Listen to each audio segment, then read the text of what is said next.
ನಮಸ್ಕಾರ ಫ್ರೆಂಡ್ಸ್, ನಮ್ಮ ಚಾನಲ್ಗೆ ಭೇಟಿ ನೀಡಿದ್ದಕ್ಕೆ ನಿಮ್ಮೆಲ್ಲರಿಗೂ ಸುಸ್ವಾಗತ. ಈ ದಿನ ನಮ್ಮ ಕನ್ನಡ ಸಿನಿಮಾದ 45 ಸಿನಿಮಾದ ಬಗ್ಗೆ ರಿವ್ಯೂವನ್ನು ಒಂದಿಷ್ಟು ತಿಳಿಸುತ್ತೇನೆ. ಕನ್ನಡದ ವಿಶೇಷ ಮತ್ತು ವಿಭಿನ್ನ ಪ್ರಯತ್ನದ ಸಿನಿಮಾ ಮೋಸ್ಟ್ ವಾಚ್ ಚಿತ್ರ 45. Arjun Janya direction next level. ಮೂವರು ಸ್ಟಾರ್ ನಟರು ಪಾತ್ರವನ್ನು ನುಂಗಿ ಹಾಕಿದ್ದಾರೆ. ಶಿವಣ್ಣನ ಅವತಾರ ಖಂಡಿತ ಕಣ್ಣಲ್ಲಿ ನೀರು ತರಿಸುತ್ತೆ. ನಗುವಳು ಎಲ್ಲವನ್ನೂ ತರಿಸೋ ಸಿನಿಮಾ. ಮಾಡಿರೋ ಕರ್ಮ ನಮ್ಮನ್ನು ಹೇಗೆ ಕಾಡುತ್ತೆ ಅನ್ನೋದು ಚಿತ್ರದಲ್ಲಿದೆ. ಜೀವನಕ್ಕೆ ಒಂದು ಒಳ್ಳೆಯ ಸಂದೇಶ ಖಂಡಿತ ಈ ಸಿನಿಮಾ ನೋಡೋದ್ರಿಂದ ಸಿಗುತ್ತೆ. ಇಡೀ ಕುಟುಂಬ ಕುಳಿತು ನೋಡೋ ಚಿತ್ರ 45. ಕರ್ಮ ಮಾಡಿ ಸಾಯೋ ಮನುಷ್ಯನು ಆತ್ಮಕ್ಕೆ ಸಿಗೋ ನರಕ ಹೇಗಿರುತ್ತೆ ಅನ್ನೋದನ್ನು ನೋಡಬಹುದು. ಗರುಡ ಪುರಾಣದ ಅಂಶಗಳನ್ನು ಚೆನ್ನಾಗಿ ತೋರಿಸಿದ್ದಾರೆ. BGM ಸಖತ್ತಾಗಿದೆ. ಗ್ರಾಫಿಕ್ಸ್ ಕೂಡ ಚೆನ್ನಾಗಿದೆ.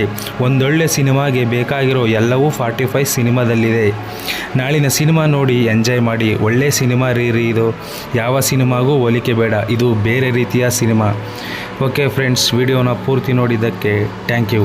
ನಾಳಿನ ಈ ಸಿನಿಮಾವನ್ನು ಚಿತ್ರಮಂದಿರಗಳಲ್ಲೇ ಹೋಗಿ ನೋಡಿ.